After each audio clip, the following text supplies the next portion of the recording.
The time came and all too soon. Now we'll read from here. In the first part we read till the third paragraph of this chapter, that is the best Christmas present in the world. Okay जिसमें हमने पढ़ लिया था कि कैसे इन लोगों ने गोल वगैरह कर लिया है, और मतलब जिम मैकपर्सन जो हमारे ऑथर हैं उनको कैसे रोल टॉप डेस्क में से एक लेटर मिला है जिसे वो पढ़ रहे हैं. जिम मैकपर्सन का वो लेटर है जिसे उन्होंने कॉनी को उनकी वाइफ को भेजा है, और हम now will read from this part. Okay. The time came and all too soon when the game was finished. The schnapps and the rum and the sausage had long since run out and we knew it was all over. अब देखो, अब time आ गया कि वो लोग अब एक दूसरे को अलविदा बोलें, और उन लोग को ऐसा लग रहा था कि बहुत ज़्यादा जल्दी ये चीज़ ख़त्म हो गई. और जब वो गेम ख़त्म हुआ, then the game was finished, जो स्नैप्स थे, जो रम थी, उन लोग के खाना पीना जब ख़त्म हो गया, बिल्कुल रन आउट हो गए वो लोग, इस चीज़ से ख़त्म हो गई हर चीज़, तो उन लोगों को पता लग गया कि हाँ भाई अब हम लोग का जाने का वक्त आ गया है. I wished Hans well and told him I hoped he would see his family again soon, that the fighting would end and we could go home. अब जो हैंस था उनको उन्होंने जिम मैकपर्सन ने विश करा, वेल विश करा, और उन्होंने बोला कि मैं ये होप करता हूँ कि हम लोग इस वॉर को एंड करके कैसे भी हमारी फैमिलीज़ के पास आराम से चले जाएँ. ठीक है. I think that is what every soldier wants on both sides, Hans Wolf said. अब देखो यही चीज़ है जो कि हर जो सोल्जर है, उन्होंने हैंसवुल्फ ने क्या कहा कि यही चीज़ है जो कि हर एक सोल्जर चाहता है, मेरे को तो यही लगता है. ठीक है. हैंसवुल्फ ने कहा टेक केयर जिम मैकपर्सन, आई शिल never forget this moment nor you. अब देखो जो हैंसवुल्फ हैं वो क्या कह रहे हैं, टेक केयर जिम मैकपर्सन. जैसे कि जिम मैकपर्सन ने उन्हें ग्रीट करा और विश करा, वैसे ही हमारे जो हैंसवुल्फ है वो बोल रहे हैं कि टेक केयर, आप भी अपने ख्याल रखना जिम मैकपर्सन.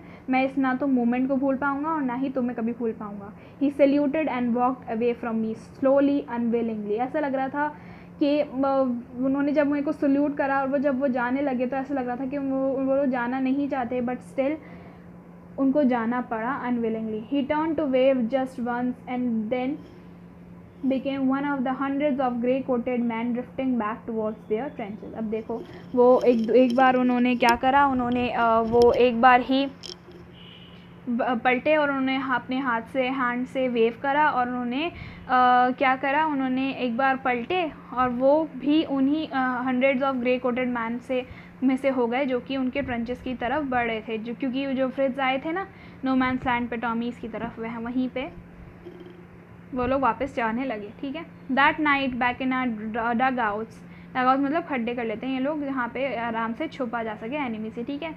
उसी रात उन्हीं डग आउट्स के अंदर उन्होंने क्या सुना, उनको कैरल्स गाते हुए सुना, and singing it quite beautifully. उन लोगों ने क्या सुना, कैरल गाते हुए सुना. जब आप लोग क्रिसमस वगैरह होता है तो कैरल्स वगैरह गाते हैं ना, सॉन्ग्स वगैरह गाते हैं, तो वैसे ही वो लोग वहाँ पे कैरल्स गा रहे थे, जो फ्रिट्स थे उनके डग आउट्स के अंदर, और बहुत ज़्यादा ब्यूटीफुली गा रहे थे. ठीक है. It was still night, silent night, A boys gave them a rousing chorus of wild shepherds watch. तो ऐसे ही उन लोगों ने, जैसे वो लोग गा रहे थे वैसे ही जो टॉमी थे उन्होंने भी गाना शुरू कर दिया. ये इनका नेम था जो वो लोग गा रहे थे. ठीक है. उन्होंने गाया स्टिल नॉट. ठीक है.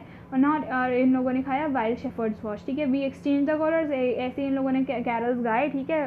थोड़ी देर के लिए, और फिर वो सारी कैरल्स की आवाज़ें भी आना बंद हो गई. ठीक है. We had our time of peace and goodwill, a time I will treasure as long as I live. अब यही हमारा जो पीस का टाइम था वो ख़त्म हो गया था, और गुडविल का टाइम था वो ख़त्म हो गया था. वो टाइम जिसे मैं कभी कभी भूल ही नहीं पाऊँगा, वो एज मेरे ख़जाने की तरह मेरे लिए हो गया है जब तक मैं जीऊँगा. Dearest Connie, by Christmas time next year this war will be nothing but a same distant and terrible memory. अब देखो डियरेस्ट कॉनी को वो क्या बोल रहा है, एज अ होप उसको क्या बता रहा है कि डियरेस्ट कॉनी, जो कॉनी देखो अभी जब नेक्स्ट ईयर का क्रिसमस आएगा ना, तो ये जो वॉर होगी ना वो कुछ नहीं होगी, सिर्फ और सिर्फ एक टेरिबल मेमोरी रह जाएगी ये. ठीक है. I know from all that happen today how much the both आर्मीज long for piece. अब देखो अब मुझे ये चीज़ पता है कि ये सब चीज़ें जो भी हुई हैं वैसे जैसे कि पीस की जैसे हुई थी वैसे ही जो आर्मीज़ हैं दोनों में पीस हो जाएगी. We shall be together again soon, I am sure of it. अब देखो जो सोल्जर्स होते हैं उनको उनकी लाइफ का तो पता ही नहीं होता, तो वो लोग लेटर के अंदर होप देते हैं हम, उनकी जो घर वाले होते हैं उनको. वैसे ही जो हमारे जिम मैकपर्सन है वो हमारी जो कॉनी है उनको क्या दे रहे हैं, होप दे रहे हैं कि आई एम श्योर ऑफ इट, मैं बिल्कुल श्योर हूँ इस चीज़ के लिए कि हाँ मैं वापस आऊँगा तुम्हारे पास से. ओके. ये चीज़ वो बोल रहे हैं. और एंड में उन्होंने क्या लिखा है, योर लविंग जिम। अब हम लोग आ जाएंगे ऑथर के ऊपर, क्या ऑथर ने उसके बाद क्या कहा, I folded the letter again and slipped it carefully back into its envelope. जब जो ऑथर है उन्होंने क्या करा, उन्होंने जो लेटर था उसको वापस से क्या बोलते हैं, carefully black into its envelope, मतलब उसको केयरफुली उन्होंने उस एनवलप के अंदर डाल दिया, ठीक है। I kept awake all night, उन्होंने जो पूरी रात वो जागते रहे इस लेटर को पढ़ के। By morning I knew what I had to do, morning के अंदर उसको उनको पता था, जो हमारे ऑथर थे उनको पता था कि अब उनको क्या करना है। I drove into Bridport just a few miles away. I asked a boy walking his dog where Copper Beaches was, ठीक है। House number 12 turned out to be nothing but a burnt out shell, the roof gaping, the windows boarded up। अब देखो क्या हुआ, जो हमारे author थे, जो हमारे राइटर थे, ठीक है, माइकल मकपोर को, उन्होंने क्या करा, उन्होंने वो ब्रिडपोर्ट पहुंच गए जहाँ पे वो एड्रेस लिखा हुआ था ना, उस शायद उस लेटर को रिटर्न करने के लिए वो ब्रिडपोर्ट पहुंच गए, ठीक है। कुछ माइल्स अवे जाकर उन्होंने एक बॉय से पूछा जो कि डॉग चला रहा था, उस डॉग को वॉक पे लेके आया था, ठीक है, कि कॉपर बीचेस कहाँ है, हाउस नंबर 12 कहाँ है। तो जब वो उस हाउस नंबर 12 उस एड्रेस पे पहुँचे तो उनको क्या मिला, सिर्फ और सिर्फ एक जला हुआ घर मिला, जिसकी जो रूफ थी वो बिल्कुल हट गई थी, उसमें से गैप दिख रहे थे, ठीक है, जो विंडोज़ थी वो भी जली हुई थी, ठीक है। I knocked at the house next door and asked if anyone knew where the whereabouts of Mrs McPherson is, ठीक है। तो क्या हुआ कि जब उसको वो एक घर मिला जो कि सिर्फ और सिर्फ जला हुआ था, तो जो हमारा ऑथर था उसने क्या बोला, उसने क्या करा, उसने इंटेलिजेंटली दूसरा जो घर था उसी के पास, हाउस नेक्स्ट डोर मतलब उसी के पास वाला जो नेबर में घर था, उसको उस घर पे नॉक करके ये चीज़ लगाने की कोशिश पता लगाने की कोशिश करी कि मिसेस मैकपर्सन कहाँ हैं। Oh yes said the old man in his slippers, he knew her well. अब देखो जब उन्होंने गेट खोला किसी ने, तो एक ओल्ड मैन खड़े हुए थे स्लीपर्स के अंदर, और उनको वो पता था कि वो कहाँ पे हैं। A lovely old lady he told me, a bit muddle headed मतलब कन्फ्यूज, मडल हैडेड क्या होता है, confuse, okay. A lovely old lady he told me, एक बहुत ज़्यादा अच्छी सी ये ओल्ड लेडी यहाँ पे रहा करती थी, मिसेस मैकपर्सन की बात हो रही है यहाँ पे, ठीक है, जो कि थोड़ी कन्फ्यूजन में रहती थी, और उनकी जो जब मतलब ऐसी एज में तो हो ही जाता है ऐसा, वो क्या बोलते हैं, जो ओल्ड मैन होते हैं वो ऐसी एज में हो ही जाता है ऐसा, ठीक है। But at age she was entitle to be wasn't she, तो ऐसे बोलते हैं ओल्ड मैन कि भाई ऐसी एज में तो हो ही जाता कन्फ्यूजन दिमाग के अंदर, ठीक है। 101 ईयर्स ओल्ड, अब वो कितनी बड़ी हो गई थी मिसेस मैकपर्सन जो कौन थी, वो कितनी बड़ी हो गई थी, 101 ईयर ओल्ड हो गई थी हमारी Mrs McPherson. She had been in the house when it caught fire, 101 साल की जो हमारी मिसेस मैकपर्सन थी, उन्होंने बताया कि वो घर के अंदर ही थी जब इस घर के अंदर आग लगी। No one really knew how the fire had started, किसी को पता नहीं था कि जो फायर है वो कैसे स्टार्ट हुई थी, लेकिन हमें ये पता है कि वो कैंडल्स से शुरू ही हुई होगी, क्योंकि जो हमारी मिसेस मैकपर्सन थी ना, वो कैंडल्स ही यूज़ करती थी इलेक्ट्रिसिटी के बजाय, क्योंकि उनको लगता था कि इलेक्ट्रिसिटी क्या है, बहुत ज़्यादा एक्सपेंसिव है, okay.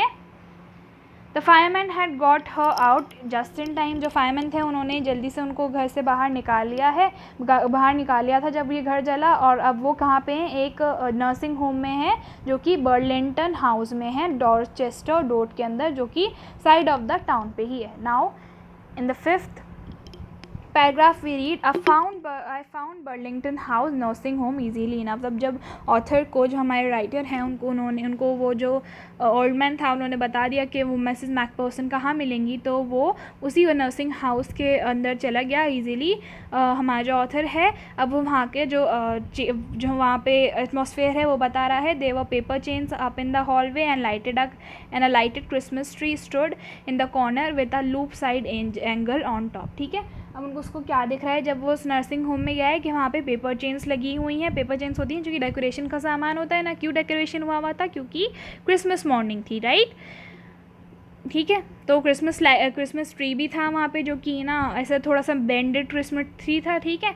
I said I was a friend come to visit Mrs McPherson to bring her a Christmas present. किससे बोला, I could see through into the dining room where everyone was wearing a paper hat and singing. अब देखो जो matron थी वहाँ की, matron क्या होती है, जो कि लोगों को संभालती हैं, राइट, नर्सिंग होम था ना वो, इसलिए। तो उन्होंने क्या बोला कि ऑथर ने बोला कि मैं ना मिसेस मैकपर्सन का फ्रेंड हूँ, और मैं उनके लिए एक क्रिसमस प्रेजेंट लेके आया हूँ। अब देखो आप लोगों को पता लग जाएगा कि इस स्टोरी का टाइटल बेस्ट क्रिसमस प्रेजेंट क्यों है।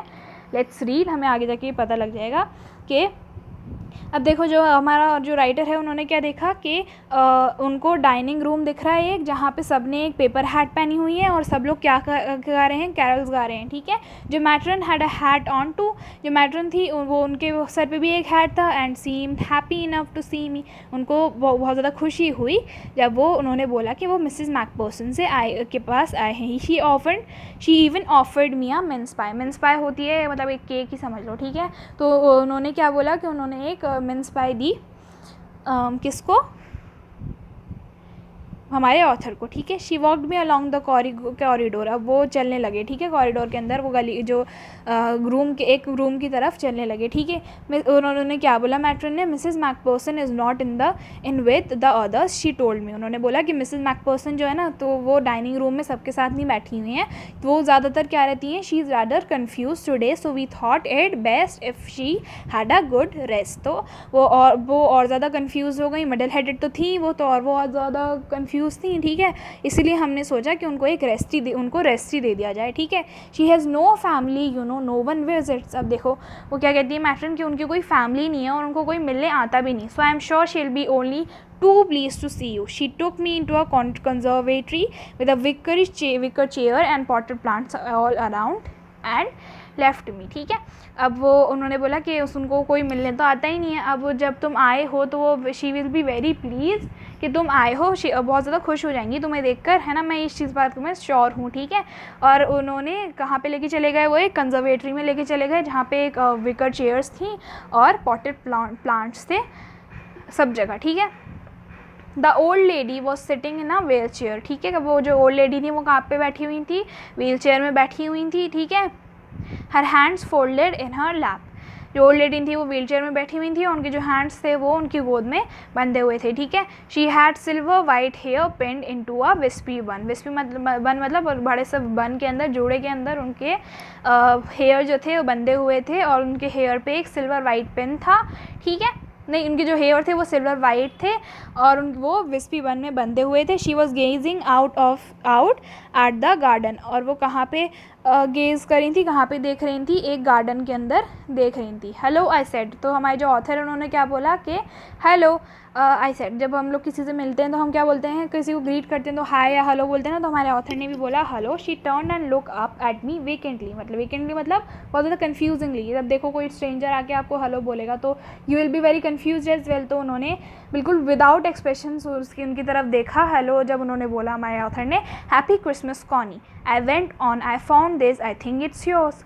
अब देखो हैप्पी क्रिसमस बोला हमारे जो ऑथर था, क्योंकि क्रिसमस था। ठीक है, उन्होंने बोला हैप्पी क्रिसमस कॉनी, और उन्होंने बोला कि मैं, है ना, मेरे को ये चीज़ मिली है, आई फाउंड दिस, और मुझे लग रहा है कि ये आपकी है। ठीक है, as I was speaking her eyes never left my face. अब जब हम लोग बात करते हैं किसी से तो ऑफकोर्स ऐसा होता है कि हम लोग इधर उधर देख रहे होते हैं या फिर उस पर्सन के ऊपर स्ट्रिक्टली तो नहीं गेस कर रहे होते। तो जो हमारी मिसेस मैकपर्सन थी, जब वो हमारे जो ऑथर थे वो बोल रहे थे तो वो लगातार उनके फेस को देख रही थी। I open the tin box and gave it to her. अब उन्होंने क्या करा, मिस्टर जो हमारे ऑथर थे उन्होंने क्या करा कि मिसेस मैकपर्सन को, कॉनी को, वो टिन बॉक्स खोल के दे दिया। ठीक है, that was the moment her eyes lit up with recognition and her face become suffused with a sudden glow of happiness। अब जो हमारे ऑथर हैं उनको क्या पता लग रहा है कि अब के उनकी जो आइज़ हैं, जब उन्होंने टिन बॉक्स उनको दिया तो उनकी जो आइज़ हैं वो बिल्कुल क्या हो गई, जाग गई। ऐसा लगा कि उनकी आइज़ बहुत ज़्यादा ब्राइट हो गई और ऐसा लगा कि वो उनको पहचान गई हैं और उनके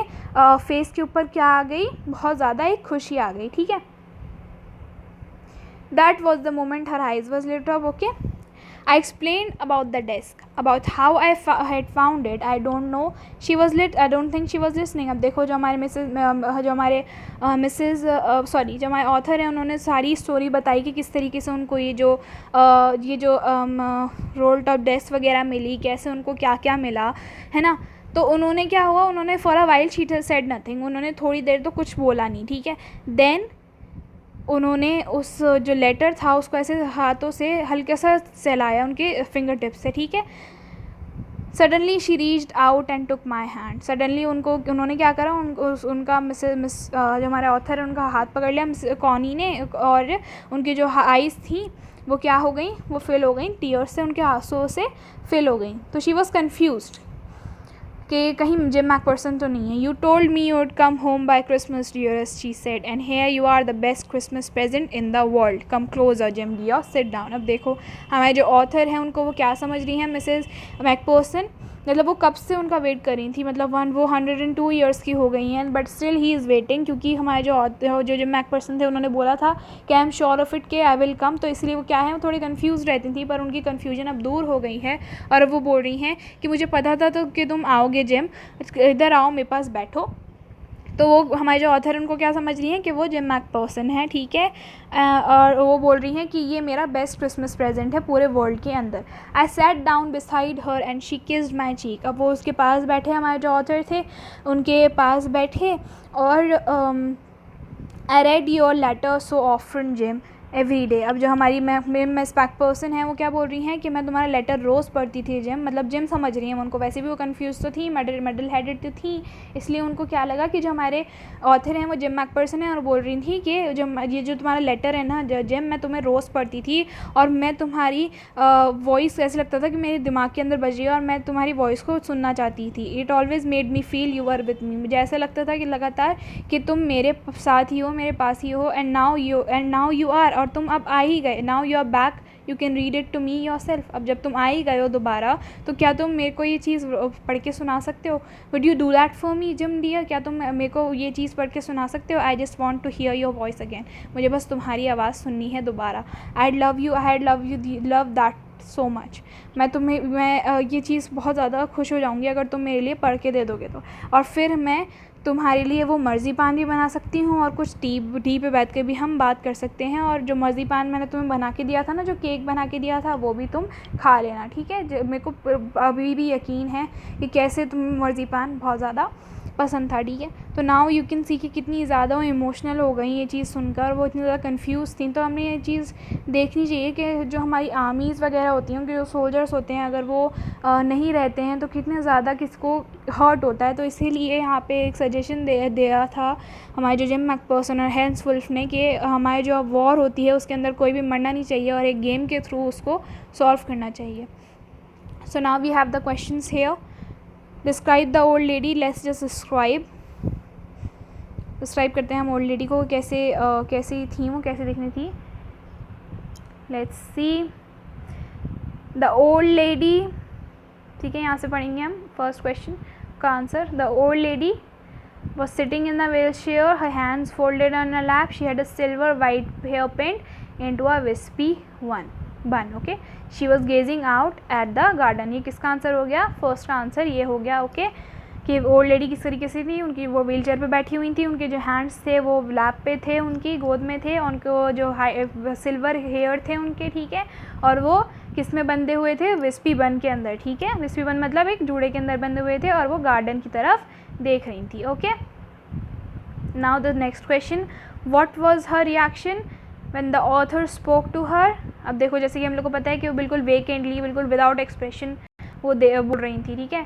तो हम यहाँ से ले लेंगे इसको आंसर को, कि हर रिएक्शन वॉज, यहाँ लिखेंगे हम was, the author spoke to her, no let me tell you, wait, यहाँ पे वॉज नहीं आएगा। Her reaction when the author spoke to her was, अब यहाँ से हम लेंगे आंसर, ठीक है, कि इट वॉज वेरी वेकेंट, ठीक है। क्या था उसका जो आंसर था, जो हमारी जो मैम थी, जो कौनी थी, वो कैसी थी? बिल्कुल वेकेंटली उनको देख रही थी, ठीक है। और उनका क्या रिएक्शन था?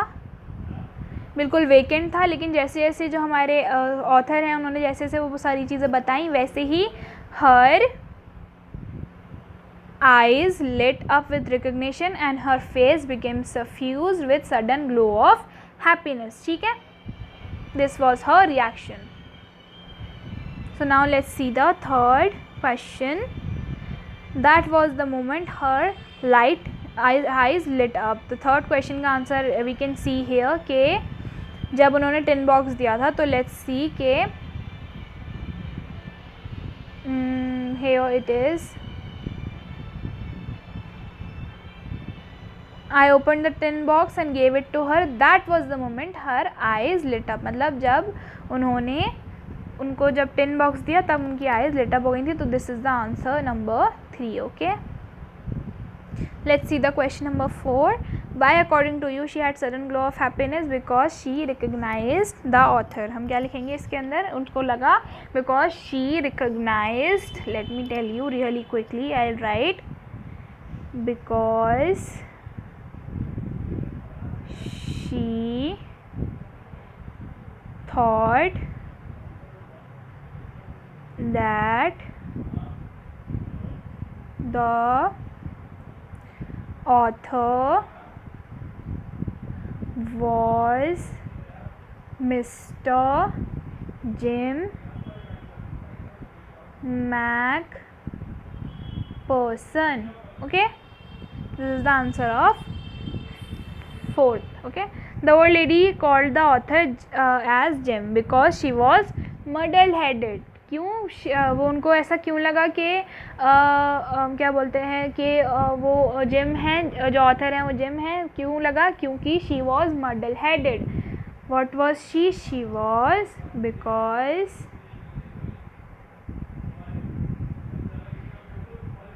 She was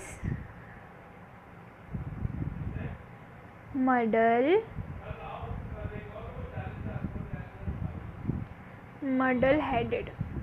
Okay, this is the answer. What did she ask him to do? She asked him to read the letter to her. Okay, she asked him to read the letter to her. Okay, to her. The old lady had prepared something for Jim. What were they? They were the marzipan and tea. Okay, so now let's see the exercises to this chapter. That is, take the correct option. Who was Fritz? Fritz कौन थे? Fritz क्या वो British soldier थे? No. क्या वो German soldier थे? Yes. क्या लगा देंगे यहाँ पे हम? टिक. Who came out of the drawer? क्या sorry, what came out of the door? Drawer के आगे से क्या निकल के आया? एक small black tin box. Okay. Then fill the blanks. One of the German was waving a bottle above his head.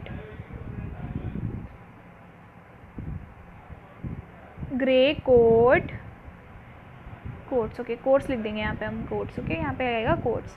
Coats was dumped in the piles. goal post बनाने के लिए क्या चीज़ डाल दी गई थी? coats, right? तो coats was dumped to make piles on the goal posts. The old lady had कैसे hair थे ओल्ड लेडी के? सिल्वर. तो क्या आ जाएगा यहाँ पे? Silver. Okay. Into a wispy बन. मैसी सा बन था उनका जिसपे उनका जूड़ा बंधा हुआ था. ठीक है, बाल बंधे हुए थे.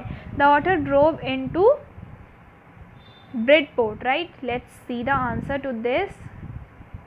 Where did he Bridport. Okay, ये रहा आंसर, ब्रिडपोर्ट. तो यहाँ क्या आ जाएगा? Bridport. Okay, now let's write true and false.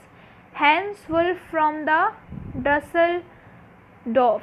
Let's see if hens wool Dusseldorf से थे या नहीं थे. Really quickly.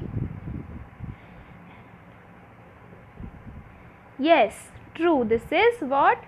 This is true. तो यहाँ क्या आ जाएगा? True. ठीक है. The author was ashamed of reading Jim's letter. No, it is false. वो तो ashamed थोड़ी था author. Both the armies. Okay, yes, he was ashamed क्योंकि वो किसी और का लेटर पढ़ रहा था. तो it is true. But वो क्यूरियोसिटी के अंदर उन्होंने खोल लिया था letter. Both the armies longed for peace. Yes, true.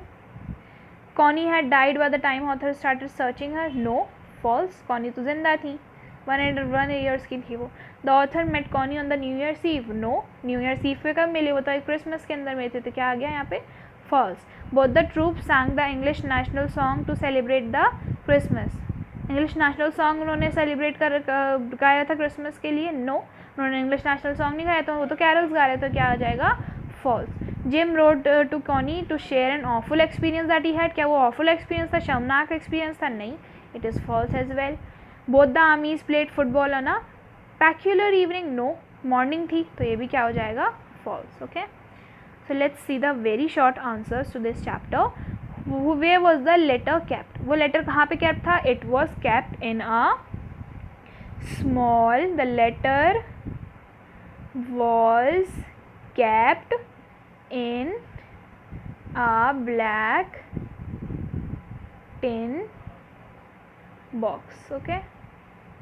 Who found the letter? The author.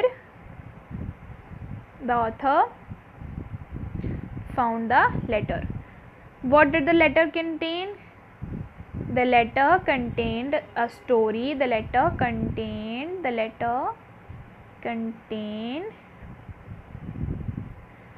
the story of how Christmas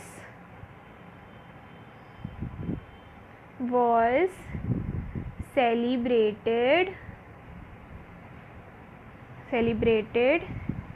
in the no man's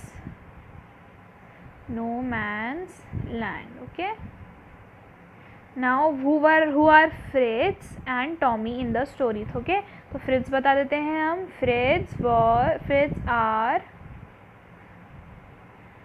the German soldiers. And who are Tommies?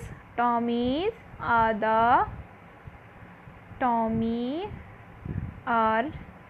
the British soldiers. Okay. So Mrs. Macpherson को क्या हुआ था? What did happen to Mrs. Macpherson? She was a bit muddle-headed. कैसी हो गई थी वो? muddle-headed हो गई थी. ठीक है. Answer the following questions हम लोग कर लेते हैं really quickly. के for how long do you think Connie had kept Jim's letter? Give the reason for your answers. देखो कब तक कर रखा था कॉनी ने? पूरे देखो 1914 से लेकर अभी अगर वो 105 ईयर्स के ना, मतलब बहुत सारे ईयर्स के, for how so many years उन्होंने वो लेटर रखा है. ठीक है. What do you think the desk has been so who do you think the desk has been sold and why? क्यों डेस्क सोल्ड हो गई थी? क्योंकि वो बहुत ज़्यादा ख़राब हो गई थी, क्योंकि उनका जो घर था ना मिसेस कॉनी का, वो जल गया था. Okay. Why do Jim and Hans think that games or sports are good ways of resolving conflicts? Do you agree? Yes, I agree, because if the ways of resolving the conflicts were games or sports, so there will nowhere be any fights, और कोई भी widow नहीं होगा. No one will be a widow और no one will be a orphan. ठीक है. Do you think the soldiers of two armies are like each other or different from each other? Find evidence from the story to support your answer. देखो क्या हमें लगता है कि जो दोनों आर्मीज़ जो हैं वो थोड़ी एक दूसरे की तरह हैं या फिर एक दूसरे से अलग हैं? तो लेट्स सी कि मतलब देखो जो हमारे जो सोल्जर्स हैं वो ऑलमोस्ट सेम ही हैं, अलाइक ही हैं. वो लोग यही चाहते हैं कि वॉर जो है वो गेम्स के अकॉर्डिंग ही हो, but they are not very much different. ठीक है. Mention the various ways in which the British and the German soldiers became friends and find things in common at Christmas. अब देखो हमें कुछ ways बताने हैं जिससे ब्रिटिश और जर्मन सोल्जर्स जो हैं वो फ्रेंड्स बन गए थे. ठीक है. और क्रिसमस के अंदर उनकी सेम चीज़ें, उन्होंने क्या सेम चीज़ें करी थी. ठीक है. तो वेरियस वेज क्या थे जिसमें ब्रिटिश और जर्मन सेम थे, बिकेम फ्रेंड्स, जिसमें वो उन्होंने गेम खेला. ठीक है. उन्होंने खाना शेयर करा, तो उसमें भी वो लोगों ने कैरल्स गाए, तो इसमें बहुत सारी ऐसी चीज़ें थी जिसमें वो सेम ही थे. What is Connie's Christmas present? Why is it the best Christmas present in the world? Connie का बेस्ट क्रिसमस प्रेजेंट क्या है? कॉनी का क्रिसमस प्रेजेंट ये है कि उनको ऐसे लग रहा है कि जिम जो हैं वो आ गए हैं और उनको लेटर सुना रहे हैं, और वो इसलिए बेस्ट क्रिसमस प्रेजेंट हैं क्योंकि वो बहुत दिनों से उनका वेट कर रही हैं. Okay, do you think the title of the story is suitable for it? Can you think any other title? Okay, let's see. इसके अंदर बोला है कि क्या ये जो टाइटल है वो सूटेबल स्टोरी के लिए, या बिल्कुल सूटेबल है, क्योंकि जो कॉनी है उसका बेस्ट क्रिसमस प्रेजेंट है. लेकिन इसके और भी टाइटल्स हुआ करते थे, जैसे कि द स्टोरी ऑफ पीस, या फिर the story of the Christmas, the best Christmas, anything. ठीक है, so this was the chapter 1 of your book. I hope you all have understood well. So goodbye.